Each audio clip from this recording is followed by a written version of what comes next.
भी आप दिखाएंगे तो उसका आनंद कथा सुनने वालों को, ऑनलाइन वालों को मिलेगा। पहला होता है पणती दिया। ये पणती दिया मट्टी का दीप, जिस दीप के अग्रभाग को थोड़ा सा बड़ा कर दिया जाता है, उसको पणती दिया कहते हैं। ये पणती दिया जब भी भगवान के सामने लगाया जाता है तो इस दिए को सम्मुख में जब रखा जाता है तो दिए का जो लोकी मुख होता है वो अपनी ओर होना चाहिए। हमारा पणती दिए की जो लो है, बाती है, उसका मुख अपनी ओर होना चाहिए। विष्णु पुराण कहती है अगर इस दिए की बाती भगवान की ओर रहती है तो हमें तपन की अनुभूति होती है, पर इस दिए की बाती जब हमारी ओर होती है तो हमारे शरीर में कोई बड़ी बीमारी आने वाली होती है तो वो कट जाती है। हमारा पणती विष्णु पुराण में दूसरा दीप कहा गया है निरांजन दीप। विष्णु पुराण में दूसरे दीप का वर्णन निरंजन दीप।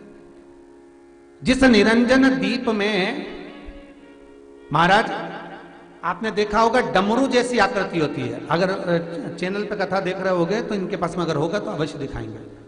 निरंजन, इस निरंजन दीप में डमरू की आकृति होती है, रखने का भाग और ऊपर का भाग इस तरह से, और ऊपर उसमें दिए लगाए के लिए बाती का स्थान रहता है। किसी किसी में 5 कंगूरे होते हैं, किसी किसी में 6 कंगूरे होते हैं। इसको निरंजन दीप कहते हैं। महाराज विष्णु पुराण के 5वें अंश में लिखा गया निरंजन दीप भगवान के सम्मुख में राइट भाग में लगाया जाता है। भगवान का जो स्थान होता है, भगवान का जो मंदिर होता है, तो भगवान का राइट, आपका होगा लेफ्ट, क्योंकि आप भगवान के सामने बैठोगे तो भगवान का राइट, आपका लेफ्ट। तो आप जब लगाएंगे तो आप लेफ्ट में लगाएंगे, आपका लेफ्ट होगा और भगवान का वो भाग राइट कहलाएगा। तो भगवान के सीधे हाथ की ओर लगता है। माना निरंजन, निरंजन दीप कभी भी तेल का नहीं लगता। माना निरंजन दीप कभी भी तेल का नहीं लगेगा। हाँ, यह हो सकता है कि बटी निरंजन जो दीप होता है उसमें तेल डाल सकते हैं। बटी निरंजन दीप जो होता है उसमें कंगूरे नहीं होते। बटी निरंजन दीप केवल गोल होगा, ऊपर से डमरू जैसी आकृति होगी, डमरू जैसा होता है, ऊपर से उसमें कहीं कंगूरे नहीं होते। महाराज अगर आप चैनल पे देख रहे होंगे तो बटी निरंजन दीप का भी वर्णन आपको दिखाया जा रहा होगा। बटी निरंजन जो दीप होता है वो केवल डमरू की आकृति में होता है, उसमें कोई कंगूरे नहीं होते। पर निरंजन जो दीप होता है उसमें कंगूरे होते हैं। तो जो निरंजन दीप होता है उसमें कभी तेल नहीं डाला जाता। निरंजन दीप को हमेशा घृत से ही लगाया जाता है। पर बटी निरंजन जो दीप होता है उसमें आप तेल डाल सकते हैं। बटी निरंजन दीप जो लगाएंगे वो तेल का लगा सकते हैं, पर निरंजन में कभी तेल नहीं डाला जाता। क्यों नहीं डालते? विष्णु पुराण कहती है निरंजन दीप के अंदर अगर तेल की बाती लगाया जाता है तो 1 रुपया कमाते हैं, 1.25 रुपये खर्च होगा। घर में 10 लोग भी कमा कर लाएंगे तो पैसा नहीं दिखेगा, घर में रुपया टिकता नहीं है। अर्थात निरंजन दीप में आप तेल की बाती लगा रहे हो, ये सिद्ध हो चुका है।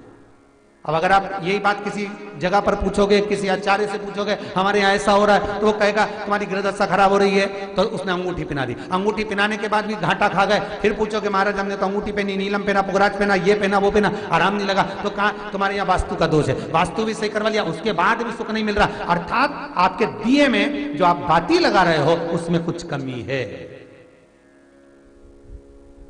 उसको पहचानो। चतुर जो डॉक्टर होता है वो जरा सी देर में पकड़ लेता है कि इसको प्रॉब्लम हो क्या रही, और नहीं तो कहेंगे जांच कराओ, ये जांच वो जांच, और मालूम पड़े कुछ निकला नहीं, फिर भी शरीर में कष्ट का कारण क्या वो पकड़ा जाता।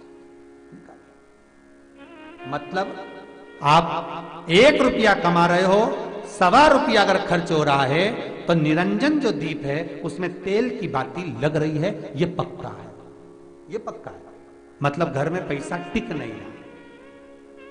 पैसा आ तो बहुत रहा है, बहू भी कमा रही, बेटा भी कमा रहा, दुकान से भी आ रहा है, किराए से मकान भी चल रहा है, वहां से भी बहुत कुछ आ रहा है, पर आखिर पैसा दिखता क्यों नहीं है? आया लाख रुपए रात को आए, 2-3 दिन में चले गए, बची नहीं कुछ भी। पत्नी के पास भी बेचारी वो माई के सल्ला के जोड़ के वो तो बताती नहीं, अच्छा थोड़ा सवाल कर, पर कमाई का धन नहीं दिख रहा। मतलब निरंजन जो दीप है निरंजन दीप जिसमें ऊपर कंगूरे बने रहे, 5, 6, 7 डमरू की आकृति का रहता, पर उसमें कंगूरे बने रहते निरंजन, उसमें जरूर आप तेल डालकर जला रहे हो, इसलिए धन दिख नहीं रहा, संपदा दिख नहीं रही, वैभव दिख नहीं, उसमें केवल घी की ही बाती है। और महाराज बटी निरंजन जो दीप होता है उसके अंदर आप तेल डालकर जला सकते हो। बटी निरंजन जो दीप होता है ये आप किसी भी स्थान पर लगाओगे, सबसे पहले पितृ इससे भाग ग्रहण करते हैं, देवता को देते हैं, देवता उससे भाग ग्रहण कर कर कुबेर को प्रदान करते हैं, कुबेर उससे भाग लेकर शिव को प्रदान करता है। भगवान शंकर बटु भैरव को कहकर घर का उद्धार करते, इसीलिए इसको कहते बटी निरंजन। इसमें कंगूरे नहीं होते महाराज। बटी एक कुबेर निरंजन भी होता है, दिए में स्टैंड होता है, पकड़ने की जगह होती है, आगे उसमें चोंच लगी रहती है, उसको कुबेर निरंजन दीप कहते हैं। कुबेर निरंजन दीप महाराज जब भी जलाया जाता है, इस तरह का दिया अगर किसी के घर में हो कुबेर निरंजन, जिसमें स्टैंड होता है, ऊपर होता है, थोड़ा लंबा होता है, आगे लंबाई निकली रहती है। कुबेर निरंजन टीवी पर आप दर्शन कर रहे होंगे, तो कुबेर निरंजन जो दीप होता है उसमें आगे भाग लंबा रहता है और पकड़ने का स्थान होता है। तो कुबेर निरंजन दीप घी का लगाओ चाहे तेल का लगाओ, उसमें लौंग या काली मिर्च, काली तिल या चावल, पूजन वाली जगह में जो चावल रखे उसका 2 दाना चावल का या फूल की पत्ती, कुछ भी उस कुबेर निरंजन दीप में डालना जरूरी होता है, जिससे हमारे घर में भंडार सदा भरा रहे। अगर कुबेर निरंजन दीप खाली जलता है, आपने कई जगह मंदिरों में देखा होगा, कुबेर निरंजन दीप डालते हैं तो उसमें थोड़ा 2 दाने चावल के डाल देते हैं, कुछ नहीं डालता तो एक सिक्का पटक देते हैं, एक का कलदार पटक देगा, कोई चवन्नी पटक देगा, कोई 5 पैसे पटक, पर पटकेगा। कुबेर निरंजन दीप खाली नहीं, समृद्धि देगा। महाराज आनंद की अनुभूति कराएगा, सुख को देगा। मट्टी के जो गोल दिए होते हैं, माटी के, महाराज इन गोल दिए का जो प्रमाण हमारे यहां शास्त्र कहता है, ये चहो दिशा को सुख प्रदान करने वाले होते हैं। इसकी बात ही आप कहीं पर भी लगा सकते हैं, किसी भी स्थान। आटे का जो दिया बनाते हो घर के अंदर, कभी आपने पूजन करी होगी तो आटे के दिया बनाओगे। अभी आप वैकुंठ अपने कार्तिक पूर्णिमा के दिन विसर्जन करने जाओगे, घाट पर लगाने जाओगे आटे का दिया, तो आटे का जो दिया लगाते हैं, इसकी बाती हमेशा याद रखो कि अगर 4 दिए लगा रहे हो तो चारों दिशा में बाती होना चाहिए उसकी, मतलब बाती एक ही रखो पर 4 दिए को 4 दिशा की ओर निर्मित कर रख दीजिए, उसका मुख उधर। आटे के दिए में कभी भी चोंच नहीं बनाना चाहिए, अर्थात बत्ती रखने की जो चोंच होती है आटे के दिए में कभी नहीं बनाना, बिल्कुल गोल बनाना चाहिए और उसको फिर विसर्जन की ओर आप लेकर जाओ या देवता की ओर लगाओ, जहां लगाना है, पर उसमें चोंच नहीं होना चाहिए।